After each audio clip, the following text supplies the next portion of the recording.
तर आपण आता सध्या बाजार संघी येथे असून आणि जिल्हा परिषद व पंचायत समितीच्या निवडणुका लागल्या असून आपल्या सोबत भारतीय जनता पक्षाचे बाजार संघी जिल्हा परिषद गटाचे उमेदवार विकास भाऊ कापसे हे आहेत आणि त्याचबरोबर सर्व कार्यकर्ते आहेत. तर आता यांचा प्रचार सुरू आहे आणि सर्वत्र ही प्रचाराची जी धामधूम सुरू आहे. तर यात आपण जे उमेदवार आहेत यांच्याशी संवाद साधणार आहोत की आता जिल्हा परिषद जे आपण उभे आहात बाजार संघी सर्कल मधून. तर आपण प्रचार करत असताना या अगोदरचं राजकीय आपण पार्श्वभूमी म्हणूया. तर आपली सुरुवात कशी झाली आणि आता आपलं पुढचा उद्देश आपण नागरिकांना काय सांगणार? माझी सुरुवात तशी भारतीय जनता पार्टी या पक्षापासून 2011 पासून सुरुवात झालेली आहे. लोकप्रतिनिधी जर म्हणलं तर मी 2015 मध्ये त्या ठिकाणी धामणगाव रेल ग्रुप ग्रामपंचायतला मी उभा होतो. माझा त्या ठिकाणी पराभव झाला होता, पण तरी सुद्धा मी 2015 पासून त्या ठिकाणी मी स्वतः लोकप्रतिनिधीच आहे या भावनेनं मी खूप लोकांचे त्या ठिकाणी परिसरामध्ये कामं केले. 2020 साली पुन्हा ग्रामपंचायत निवडणुका झाल्या आणि त्या ठिकाणी मी उपसरपंच म्हणून त्या ठिकाणी निवडून आलो. तर आजपर्यंत त्या ग्रामपंचायतच्या माध्यमातून मी आमदार साहेब प्रशांतजी बम साहेबाच्या माध्यमातून मी धामणगाव व परिसरामध्ये खूप विकास कामं केले. वैयक्तिक लोकांना लाभाची योजना दिल्या. आपलं एक ऑफिस सुद्धा आहे, मुलं ठेवलेले, त्या माध्यमातून आपण आमदार साहेबाच्या मार्गदर्शनाखाली खूप लोकांचे कामं करत असतो. आणि तुम्ही मला विचारल्याप्रमाणे मी लोकांना या ठिकाणी एकच सांगू इच्छितो की आता जवळपास सगळे चित्र स्पष्ट झालेले आहे आणि आपल्यासमोर उमेदवार सुद्धा स्पष्ट झालेले आहे. तर आपण एक सर्वांचं एक कॅल्क्युलेशन करावं की निवडून आल्यानंतर आपल्यासाठी कोण अहोरात्र दिवस रात्र कोण आपल्यासाठी उपलब्ध असेल. आपलं हक्काचं जे काम आहे, मग छोटंसं राशन कार्डचं काम असो की पानंद रस्त्याचं असो, जेवढे पण काही आपल्या समस्या असतील तर ते आपण हक्कानं कोणाची गाडी उभी करून, कोणाचा कान पकडून, हात पकडून आपण करू शकतो. हा विचार सर्वांनी करावा आणि एक त्या भावनेनं आपण सर्वांनी मतदान करावं असं मला वाटतं.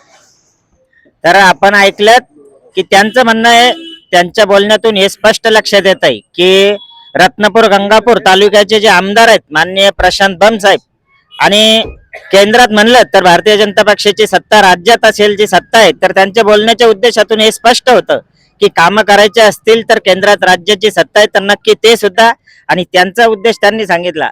आणि आपल्या बरोबर आता पंचायत समितीचे उमेदवार, पंचायत समितीगण बाजार संघीचे आनंदा काटकर यांच्या सौभाग्यवती या आहेत. तर त्यांच्याकडूनही आपण जाणून घेऊया. जसं आता विकास भाऊ कापसे यांनी सांगितलं, तर आपण काय सांगाल? आपण मतदान आता लोकांकडे नागरिकांना मागणार, तर आपलं पुढचं कार्य आपण कसं करणार आणि मतदान नागरिकांनी आपल्याला करावं तर का करावं? गोरगरिबाचे कामं करू आम्ही आणि दोन्ही मतदान भाजपला करा, कमळाला करा. तर आपल्या सोबत आता एवढे सर्व आता कार्यकर्ते आहेत, त्याचबरोबर एक भारतीय जनता पक्षाचे आपले सर्वांचे परिचित असलेले जुने कार्यकर्ते आहेत ज्ञानेश्वर पाटील नलावडे. यांच्याशी संवाद साधूया. प्रचार दौऱ्यादरम्यान आपल्याला आता सध्या सुरुवातीचं कसं वाटतंय? सर्वात महत्वाचं म्हणजे खऱ्या अर्थानं विकासासाठी हे मतदान अतिशय महत्वाचं आहे. बऱ्याचशा योजना या जिल्हा परिषदेच्या माध्यमातून दिल्या जात्या, परंतु भारतीय जनता पार्टीच्या उमेदवारालाच मतदान का करावं याच्या मागचे कारण जवळपास आमदार साहेबांच्या माध्यमातून जे काही वैयक्तिक लाभाच्या योजना असतील त्या भारतीय जनता पार्टीच्या प्रत्येक कार्यकर्त्याच्या माध्यमातूनच आपण देतो. म्हणून उद्याही भविष्यात आपण जर आज बघितलं तर जे समोरचे उमेदवार या ठिकाणी उभे आहेत, तर कधी पण म्हणजे आज जर ते तुमच्याकडे आले तर नंतर पुन्हा 5 वर्षांनाच येतील. परंतु ही सर्व जी काही मंडळी आज या ठिकाणी उभी केलेली आहे त्याच्यामध्ये हे सर्वजण कायम समाजासाठी समाजामध्ये झटत असतात, त्यांच्या सुखदुःखामध्ये सहभागी असतात आणि भविष्यातही निश्चितच ते या सर्वसामान्य जनतेपर्यंत शासनाच्या ज्या काही जिल्हा परिषदेच्या माध्यमातून योजना आहे त्या पोहोचवतील. म्हणून मी सर्व मतदार बंधू वर्गींना विनंती करतो की आपण येत्या 5 तारखेला जे काही मतदान आपल्याला करायचंय ते अतिशय काळजीपूर्वक करायचंय. भारतीय जनता पार्टीच्या उमेदवाराला आपण त्या ठिकाणी आवर्जून सांगतो की एक पंचायत समितीचं मशीन असणार आहे आणि दुसरं जिल्हा परिषदचं मशीन असणार आहे. या दोन्ही मशीनवर कमल समोरील बटन दाबून आपण या उमेदवाराला प्रचंड बहुमताने विजयी करायचंय. आम्ही कायम आपल्या सेवेत राहू ही या ठिकाणी सांगू इच्छितो. बरं, आता एक शेवटचा एक विषय म्हणजे की आपण गेल्या कित्येक वर्षांपासून भारतीय जनता पक्षाचं काम करत आहात, तर थोडंसं सुरुवातीला काही चर्चा होती की आपल्याला सुद्धा उमेदवारी पाहिजे. तर त्या विषयावरती आपल्याला काय वाटतं? आपली इच्छा होती आणि तिकीट समजा आता विकास भाऊ यांना मिळालं, त्याबद्दल काय? तसं म्हणलं तर आम्ही या बाजार संघाटामध्ये 6 जण इच्छुक होतो, परंतु कुठल्या तरी एका व्यक्तीला तिकीट दिलं जाणार होतं. परंतु हाच आमचा मोठेपणा आहे की आमच्यातल्या कोणालाही तिकीट दिलं तोच आमचा उमेदवार आणि तेच आमचं कमळ आहे. कारण आमदार साहेबाच्या माध्यमातून आम्हाला खऱ्या अर्थानं समाजाचं भलं करायचंय, म्हणून आमचा उमेदवार फक्त या ठिकाणी आता प्रतीक्षा विकास कापसे हे जिल्हा परिषदला उभे आहे आणि त्यानंतर उषा आनंद काटकर पंचायत समिती गण बाजार सांगी या ठिकाणी उभे आहे. भविष्यामध्ये बाजार सांगीसाठी एक महत्वाचा विषय की ओबीसी सभापती आरक्षण असल्यामुळं आपल्याला बाजार सांगीतून सभापती करायचं आहे आणि दुसरा एक आमचा उमेदवार टाकळी गणातील देवीदास भागडे आहे, ते पण एक चांगले त्या ठिकाणी माणसं आहेत, सर्वसामान्य जनतेचे काम करणारे आहे. म्हणून या तिन्ही उमेदवाराला प्रचंड बहुमताने विजय करायचे आहे. आमच्यात कुठल्याच नाराजी नाही. आमचा उमेदवार हा आमचा पक्ष आणि आमचा कमळ आहे. नक्कीच ही सर्वात महत्वाची गोष्ट यांनी सांगितली की नाराजी कुठलीही नाही, जरी उमेदवारीची इच्छा होती, मात्र उमेदवार जो काही डिक्लेअर झाला तोच आमचा पक्ष आणि तोच उमेदवार आणि सर्वात महत्वाचं जनतेचे काम करायचे. तर आपल्या सोबत किशोर पाटील नलावडे बाजार सांगी विविध सेवा सहकारी सोसायटीचे विद्यमान चेअरमन आहेत, त्यांना विचारूया. आता केंद्रामध्ये भाजपचं सरकार आहे, महाराष्ट्रात भाजपचं सरकार आहे, जिल्हा परिषद पंचायत समितीला पण भाजपचंच सरकार यावं अशी सगळी जनतेनं विनंती करतो. आलं म्हणजे सगळ्याची इडून तिडून कामं होतील, सगळी एक लाईन बनन. एवढंच मी दोन्ही कमळे आणि शनिवार मतदान करा असं जनतेला आव्हान करतो. थांबतो.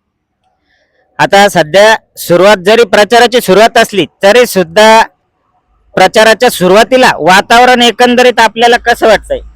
खूप छान वातावरण आहे. आमदार प्रशांत बंब साहेबांसारखं मोठं नेतृत्व या तालुक्याला लाभलेलं आहे. यांच्या मार्गदर्शनाखाली आम्ही सर्व कार्यकर्ते एकजुटीने काम करतो या ठिकाणी आणि आपल्याला विकास कामही आमदार साहेब दिसत आहेत. किनगाव फाटा ते बोडका एवढा मोठा रस्ता आपल्या ठिकाणी या ठिकाणी होतोय, मोठी उपलब्धी आपल्या भागाला होती. पण आमदार साहेबांचं म्हणणं होतं की जिल्हा परिषदेमध्ये आणि पंचायत समितीमध्ये सुद्धा भारतीय जनता पार्टीचे जर उमेदवार आपण निवडून दिले तर अधिकाधिक मंत्रालयातून जिल्हा परिषदेतून निधी आपल्या या बाजार सांगी सर्कलला, या गणाला, पंचायत समितीच्या आणि खुलताबाद तालुक्यामध्ये मोठ्या प्रमाणात निधी आणता येईल.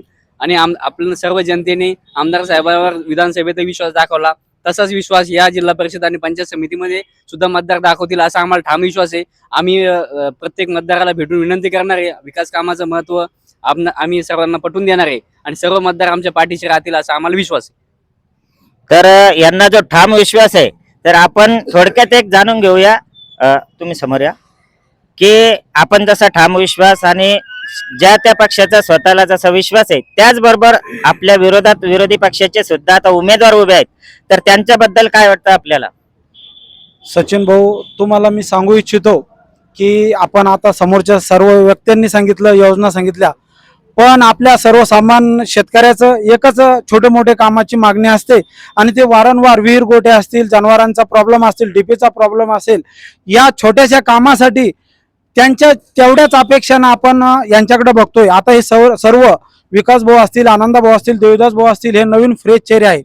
आणि तुम्ही जसं म्हणलात की बाबा हो की या शेतकऱ्यांच्या ज्या छोट्या मोठ्या कामाच्या वेळ जरा आणि यांनी जर व्यवस्थित लाईन लावून, जसे सांगितलं किशोर भाऊनी की राज्यात, केंद्रात आणि आपल्या जिल्हा परिषद मध्ये, तालुक्यामध्ये ही जर लाईन व्यवस्थित मिळाली ना, सचिन भाऊ तुम्हाला सांगतो मी का शेतकऱ्याचे पूर्ण प्रश्न इथं सुटतील. आणि इथं यांनी ऑफिस पण उघडलेलं आहे. हे 9 चेहरे जे आहे हे सर्व काम करणारे आहे आणि आपण यांच्याकडून काम करून घेऊ अशी सर्वसामान्य जनतेची इच्छा आहे. राहिला प्रश्न दुसऱ्या विरोधी पक्षांचा, आता आपण आतापर्यंत कित्येक जणाला मतदान करतच आलेलो आहोत.